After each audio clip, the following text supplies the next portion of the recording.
26वीं युवा संसद के मॉनसून सेशन में स्वागत है। मैं आपसे अपील करती हूँ और उम्मीद रखती हूँ कि यह सेशन आप सबके सहयोग से बहुत उपयोगी होगा और आप सब शांतिपूर्वक अपना अपना सहयोग देंगे ताकि हम जन कल्याण हित में ज़्यादा से ज़्यादा कार्य कर सकें। धन्यवाद। महासचिव जी नए सदस्य शपथ ग्रहण करेंगे। जी मैडम। श्रीमान ऋषभ कुमार जो प्रतापगढ़ यूपी लोकसभा क्षेत्र से चुनकर आए हैं, शपथ या प्रतिज्ञा लेंगे।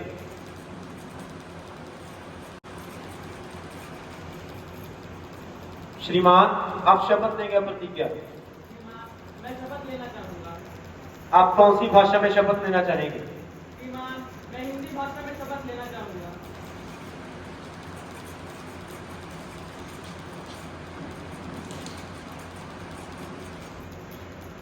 विधि द्वारा स्थापित भारत के संविधान के प्रति श्रद्धा और निष्ठा रखूंगा। देश की एकता और संप्रभुता को बनाए रखूंगा तथा मैडम आप शपथ लेंगे या प्रतिज्ञा? श्रीमान मैं शपथ लेना चाहूँ। आप कौन सी भाषा में शपथ लेना चाहेंगे? मैं इंग्लिश भाषा में शपथ लेना चाहूँ।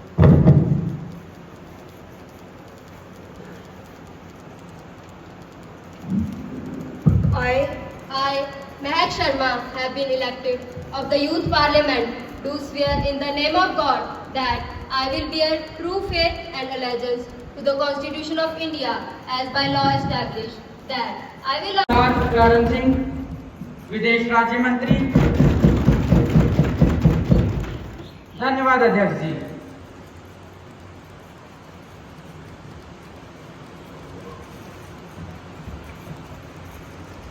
आदरणीय सदस्यों, आज हम 6 महीने के अंतराल के बाद मिल रहे हैं और मुझे बड़े ही दुखी मन से आप सबको यह सूचित करना सूर्य प्रकाश जिनकी मृत्यु पर सभा ने शोक व्यक्त किया है, तो अपनी श्रद्धांजलि अर्पित करता हूँ।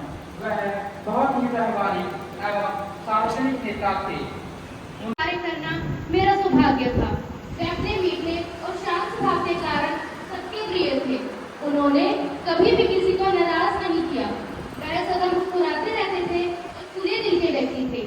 उनके निधन से हमने एक बहुत ही अच्छे सामाजिक, राजनीतिक एवं सार्वजनिक कार्यकर्ता को खो दिया है। मैं अपनी ओर से दुरागत परिवार के लिए संवेदना व्यक्त करती हूँ और भगवान से प्रार्थना करती हूँ कि उनकी आत्मा को शांति दे। माननीय सदस्यगण, दिवंगत आत्मा की शांति के लिए गहरा शोक प्रकट करने के लिए हम 2 मिनट का मौन रखेंगे और खड़े होंगे।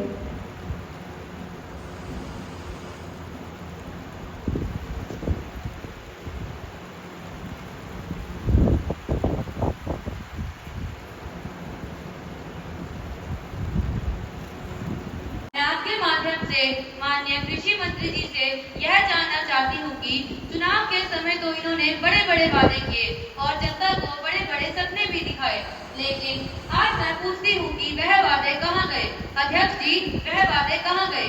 मैं माननीय कृषि मंत्री जी से जानना चाहती हूँ कि अब तक किसानों के लिए कौन कौन सी योजनाएं लागू की गई हैं? इन योजनाओं से किसानों को कोई लाभ हुआ भी है या नहीं? भविष्य में किसानों की स्थिति को सुधारने के लिए क्या कोई नई योजनाएं हैं? अगर हैं तो क्या? धन्यवाद अध्यक्ष। चाहता हूँ तो हमारी सरकार ने किसानों के लिए विभिन्न अलग अलग योजनाएं बनाई हैं, जिनमें से मुख्य है agriculture infrastructure fund, crop insurance scheme, कृषि उड़ान scheme, mission Amrit Sarovar, national mission on edible oil, credit facility for farmer और भी बहुत सी योजनाएं। हमारी सरकार की इन योजनाओं से किसानों को भले लाभ हुए हैं। ई नाम 48 लाख किसान, लगभग 92,000 ट्रेडर ई मार्केट से जुड़कर कॉमन प्लेटफॉर्म शेयर कर रहे हैं। सॉइल हेल्थ कार्ड, अभी तक 70% से ज्यादा सॉइल हेल्थ कार्ड इशू किए गए हैं। विभिन्न तरह से 2-5-3 सैंपल इकट्ठे कर सॉइल की क्वालिटी को इम्प्रूव करने के सुझाव बताए गए हैं। नीम कोटेड यूरिया से श्रीमान कृषि एवं खाद्य आपूर्ति मंत्री जी से यह पूछना चाहता हूं कि पिछले कुछ दिनों से टमाटर की कीमतें आसमान छू रही हैं। आम घरों की रसोई से तो टमाटर ही गायब हो गए हैं। कीमतें सामान्य हो इसके लिए सरकार क्या कदम उठा रही है? धन्यवाद महोदया।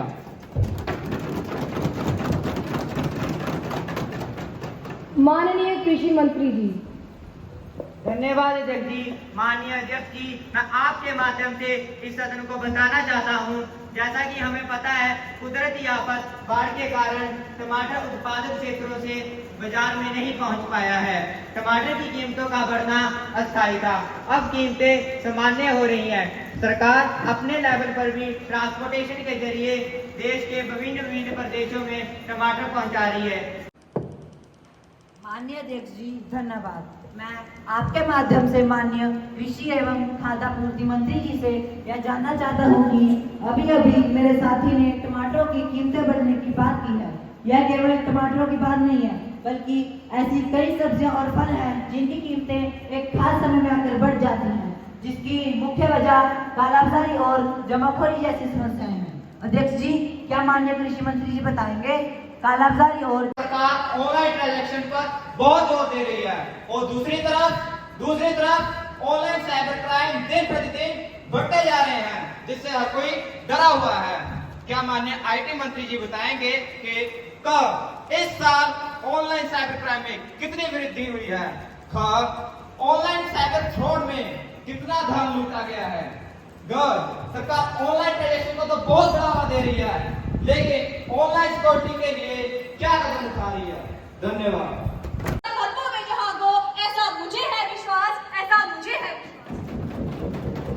माननीय अध्यक्ष जी धन्यवाद कि आपने मुझे मेरी बात रखने का अवसर दिया।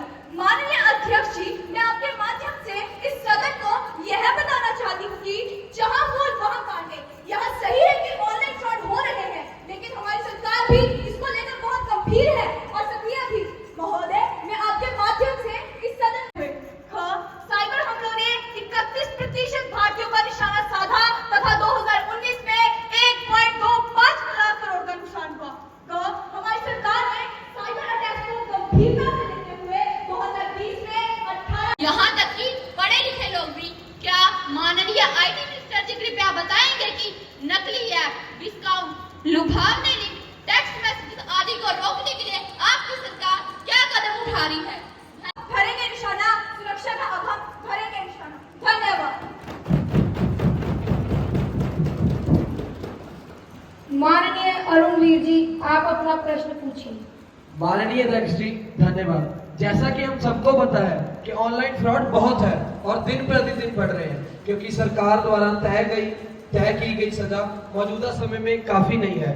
मेरा सुझाव है सरकार को ऑनलाइन फ्रॉड को गंभीर अपराध मानकर सख्त से सख्त सजा, यहाँ तक कि उम्र कैद व मोटा जुर्माना लगाना चाहिए। क्या आईटी मंत्री जी बताएंगे कि सरकार का आईटी एक्ट को रिवाइज करने का कोई प्लान है, और अगर है तो क्या? धन्यवाद। सुरक्षा नियम है, जरूरी शिक्षा साइबर क्राइम से करता है रक्षा।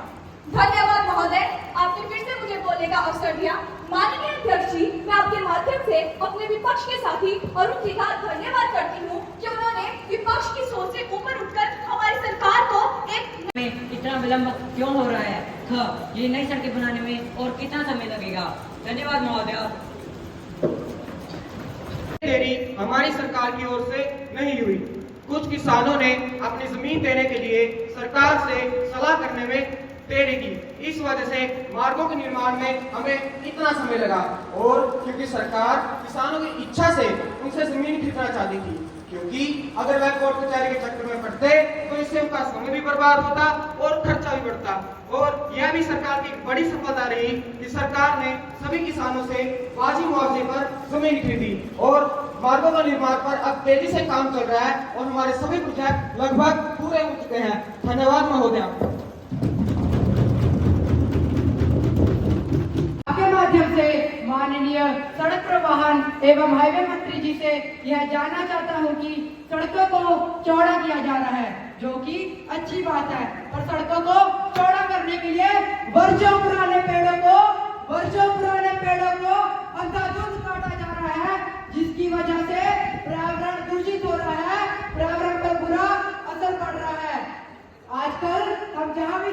देखते हैं वह वृक्ष विहीन दिखाई देती हैं। क्या माननीय सड़क परिवहन एवं हाईवे मंत्री जी बताएंगे जिन वृक्षों को काटा जा रहा है उन वृक्षों की जगह नए वृक्ष लगाने की कोई योजना है? अगर है तो क्या? धन्यवाद अध्यक्ष महोदय। अध्यक्ष जी धन्यवाद। मैं आपके माध्यम से मेरे संसद मित्र को बताना चाहूंगा कि पेड़ों की महत्ता को सरकार भी समझती है, परंतु यह भी सत्य है कि बिन पेड़ काटे मार्गों को चौड़ा नहीं किया जा सकता, और अगर किया जा सकता है तो कृपया बताएं कैसे। सरकार ने पेड़ लगाने के लिए कई नई योजनाएं बनाई हैं, जिसमें पेड़ लगाने के साथ साथ मार्गों के सौंदर्यीकरण पर भी ध्यान दिया जाएगा और इससे स्थानीय लोगों को रोजगार भी मिलेगा। और इस वर्ष हमारी योजना 1 लाख किलोमीटर तक पेड़ लगाने की है। धन्यवाद अध्यक्ष महोदय। मैं आपके माध्यम से माननीय परिवहन मंत्री से यह पूछना चाहता हूं कि सरकार ने चुनाव से पहले जनता को लुभाने के लिए बड़े बड़े वादे किए और तो और इन्होंने कहा था कि हमारी सरकार आने पर औसत 40 किलोमीटर प्रतिदिन एक साल में 15,000 किलोमीटर मार्ग बनाएंगे। इतने बड़े बड़े वादे कर इन्होंने जनता को गुमराह किया है। इसके बारे में माननीय परिवहन मंत्री जी क्या कहेंगे? धन्यवाद महोदय।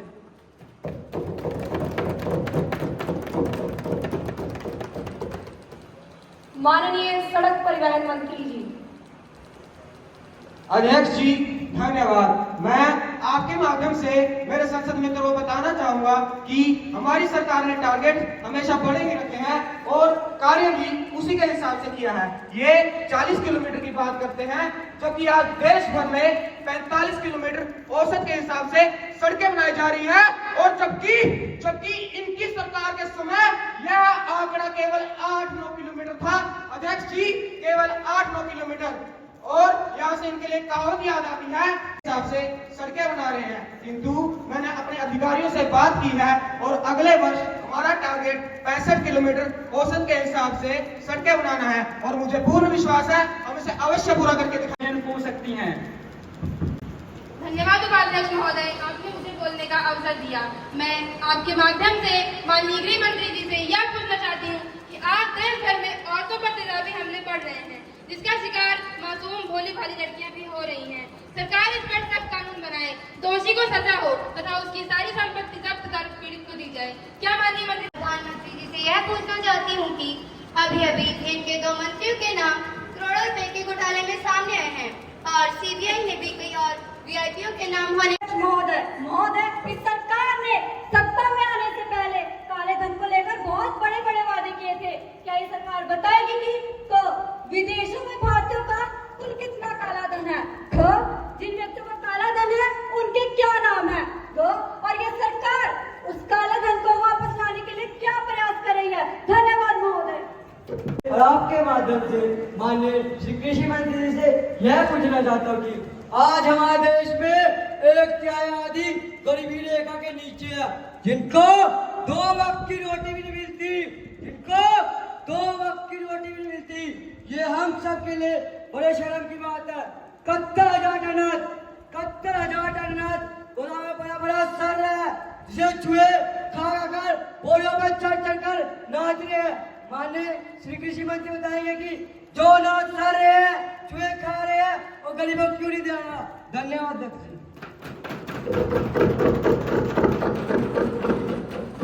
ਧੰਨਵਾਦ ਸਪੀਕਰ ਮੈਡਮ ਜੀ, ਤੁਸੀਂ ਮੈਨੂੰ ਬੋਲਣ ਦਾ ਇੱਕ ਮੌਕਾ ਦਿੱਤਾ। ਸਪੀਕਰ ਮੈਡਮ ਜੀ, ਜਿਵੇਂ ਕਿ ਸਾਨੂੰ ਸਭ ਨੂੰ ਪਤਾ, ਹਰ ਆਮ ਆਦਮੀ ਦੀਆਂ 3 ਮੁੱਢਲੀਆਂ ਜ਼ਰੂਰਤਾਂ ਹੁੰਦੀਆਂ ਨੇ। ਪਹਿਲੀ ਸਿੱਖਿਆ, ਦੂਜੀ ਸਿਹਤ, ਤੀਜਾ ਪੀਣ ਵਾਲਾ ਸਾਫ਼ ਪਾਣੀ। ਮੇਰੀ ਸਰਕਾਰ ਨੂੰ ਇਹੀ ਗੁਜ਼ਾਰਿਸ਼ ਆ ਕਿ ਇਹ 3 ਚੀਜ਼ਾਂ ਹਰ ਆਮ ਨਾਗਰਿਕ ਲਈ ਬਿਲਕੁਲ ਮੁਫਤ ਕਰ ਦਿੱਤੀਆਂ ਜਾਣ, ਬਿਨਾਂ ਕਿਸੇ ਭੇਦਭਾਵ ਤੋਂ। ਜੇ ਸਰਕਾਰ ਦੀ ਅਜਿਹੀ ਕੋਈ ਯੋਜਨਾ ਹੈਗੀ ਆ, ਜੇ ਹੈਗੀ ਆ ਤਾਂ ਕੀ? ਧੰਨਵਾਦ ਸਪੀਕਰ ਮੈਡਮ ਜੀ। किया जाता है, आप अपनी बात को जल्द से जल्द समाप्त करें। धन्यवाद अध्यक्ष जी। आप तो विदेशों से काला धन लाने वाले हैं, कहाँ गए वो वादे जो सुनहरे दिल लाने वाले हैं? आज हमें पाक फिर आंखें दिखा रहा है, चीन हर रोज 2 कदम अंदर आ रहा है। महंगाई ने गरीबों की कमर तोड़ के रख दी, आप तो दोस्त हैं अमीरों के। Of the youth parliament, I am directed to enclose the copy of UPS Employee Pension Bill 2024. जी madam. Madam, I lay on the table of the House the copy of UPS Employee Pension Bill 2024 as passed by the upper chamber of the Youth Parliament. Visit to India as our honored guest. The members of delegation are Madam Sania Mary, Member Australian Parliament,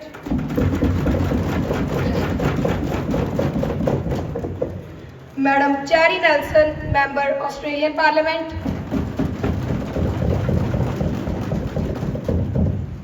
Madam Eliza Blair, Member Australian Parliament. We have arrived on 12 September. धन्यवाद अध्यक्ष महोदया, मैं आपके माध्यम से माननीय राज्य गृह मंत्री महोदय के ध्यान देश में बढ़ रही मोम लिंचिंग की घटनाओं व इसके कारण देश की बिगड़ती कानून व्यवस्था की तरफ दिलाना चाहती हूँ। धन्यवाद। माननीय अध्यक्ष महोदय, आपका बहुत बहुत धन्यवाद जो आपने मुझे बोलने का अवसर प्रदान किया। अध्यक्ष महोदय, सरकार देश में बढ़ रही मॉब लिंचिंग की घटनाओं से बहुत चिंतित है और सरकार ऐसी घटनाओं की निंदा भी करती है। सरकार का एक ही नारा है, सबका साथ सबका विकास। जात के नाम पर हो रही ऐसी घटनाओं को कतई बर्दाश्त नहीं किया जाएगा। अध्यक्ष महोदय, मैं आपके माध्यम से बताना चाहूंगा कि भारत के संविधान की 7वीं अनुसूची के तहत पुलिस और लोक व्यवस्था राज्य के विषय है। पुलिस और लोक व्यवस्था राज्य के विषय है तथा राज्य सरकार अपनी विधि प्रवर्तन एजेंसियों के माध्यम से अपराध को रोकने और उनका पता लगा। धन्यवाद अध्यक्ष महोदया। आज हमारे देश में मोम लिंचिंग की घटनाएं लगातार बढ़ रही हैं। कृपया अपने छद आवरण से बाहर निकले और सामाजिक समस्या को बेहाल करने हेतु वो ठोस निर्णय लें। धन्यवाद। माएं, बहनें, बुजुर्ग सदस्य चिंतित हैं, परेशान हैं केवल इसलिए कि स्कूल के लिए घर से निकला उनका बेटा, किसी काम से बाहर गया उनका भाई और प्रदेश में मजदूरी करने के लिए गया उनका शौहर महफूज नहीं है। लेकिन हमारी सरकार हाथ पर हाथ धरकर बैठी है। सिर्फ और सिर्फ झूठी शान दिखाने के लिए इन्होंने सबका साथ सबका विकास नारा देकर लोगों को गुमराह किया है। इनका चाल चरित्र और चेहरा सब महोदय, इनका चाल चरित्र और चेहरा सब कुछ बेनकाब हो चुका है, तो फिर यह बाहरी दिखावा क्यों? धन्यवाद अध्यक्ष महोदय। आपका बहुत बहुत धन्यवाद जो आपने मुझे एक बार फिर बोलने का अवसर प्रदान किया।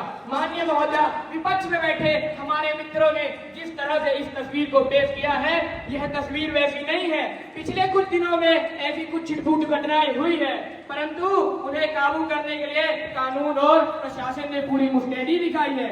हेल्थ की घटना में भी पुलिस के हस्तक्षेप के बाद 3 घायलों को अस्पताल में पहुंचाया गया था, परंतु उनमें से एक की भी जान नहीं बचाई जा सकी। महोदया, विपक्ष बेवजह के मामलों को तूल दे रहा है। तिल का ताड़ बनाना तो इनकी पुरानी आदत है। शायद ये भूल चुके हैं, पर हम नहीं भूले।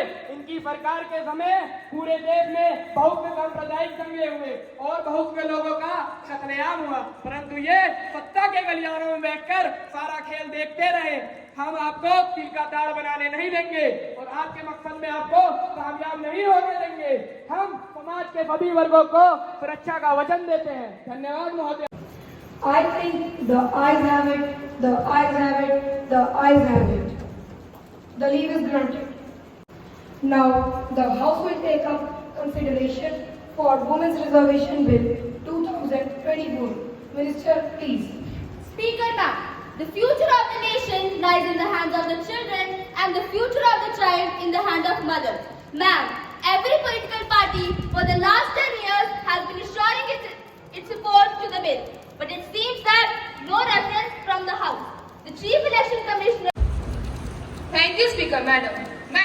The bill is continuing to attempt to divide the society, now for the basis of gender. India is country of all reservation. We have lots of reservations still existing. Shame on our politicians of India who has been treating this country for last 70 years. In fact, the PM and his cabinet tried for anti-society activities. Madam, the bill is full of ambiguities doubts and contradiction. What is real need for women reservation? Why do we need it? Are women more honest and caring than men folk? No, there is no such statistically evidence or research finding. Most of the women sarpanches are only and only showpieces. किन सदस्यों द्वारा इस bill को लेकर बहुत से प्रश्न और सत्य उठाए गए हैं। महोदय, मैं आपके माध्यम से यह कहना चाहती हूँ कि इतिहास गवाह है कि पुरुषों ने कभी भी महिलाओं को बराबरी का अधिकार नहीं दिया। हमारे समाज ने हमेशा महिलाओं को उनके अधिकारों से वंचित रखा और उनका लगा है नहीं जिसका हम गुणगान करें या समर्थन करें। मुझे मालूम है कि सरकार ने आने वाले चुनावों को ध्यान में रखकर औरतों की वोट बैंक को पक्का करने की मंशा से इस बिल को बिल्कुल लास्ट में लाने की जानबूझकर कोशिश की है, जिससे इनकी औरतों की भलाई की तो कोई मंशा नहीं लगती, बल्कि सिर्फ और सिर्फ राजनीतिक फायदा उठाने के लिए यह बिल लाए हैं। महोदय, यह बिल कई साल पहले हमारी सरकार ने ही शुरू कर दिया था। महोदय, सिर्फ इसलिए क्योंकि मैं एक औरत हूँ, औरतों की स्थिति को समझती हूँ, जिसे सुधारने के लिए ऐसे खास तौर पर नेता विपक्ष का धन्यवाद करना चाहता हूँ, परंतु विपक्ष में हमारे कुछ ऐसे भी नेता हैं जिसकी सोच पर मुझे हंसी आ रही है और हैरानी भी हो रही है कि महिलाओं के लिए इतनी छोटी सोच रखी जा रही है। मैं अपने विपक्ष के साथियों को बताना चाहूँगा कि हमारे देश में महिलाओं की संख्या लगभग आधी है और Thank you, Speaker Ma'am. Speaker Ma'am, I have noticed from N+5, but after the clarification by the Honorable Minister, I did not think any amendment is required. Thank you, Speaker Ma'am. Now the question, please say aye. Aye. And those who are against will please say no. I think the ayes have it, the ayes have it, the ayes have it. The motion is adopted. Minister for Women Welfare Development, please. Thank you, Speaker Ma'am. Ma'am, I hope I have answered most of the points raised by the honorable members in the course of my speech. I once again thank you for your support and seek your cooperation. Motion moved that the bill passed. Those who are in favor will please say aye. Aye. And those who are against will please say no. I think the ayes have it, the ayes have it, the ayes have it. The motion is adopted.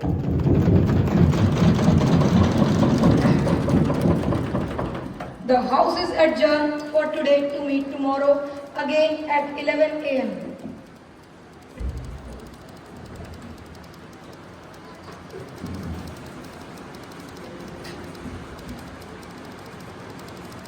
शिक्षक का जो उनका मेरे मन में जो एक चित्रण हुआ है और अध्यापिका साहिबान जिन्होंने बहुत ही अच्छे ढंग से स्टेज को संचालित किया है और प्यारे विद्यार्थियों, और आज का जो मॉक ड्रिल थी लोकसभा या संसद की कार्रवाई की, वो देखकर बहुत अच्छा लगा।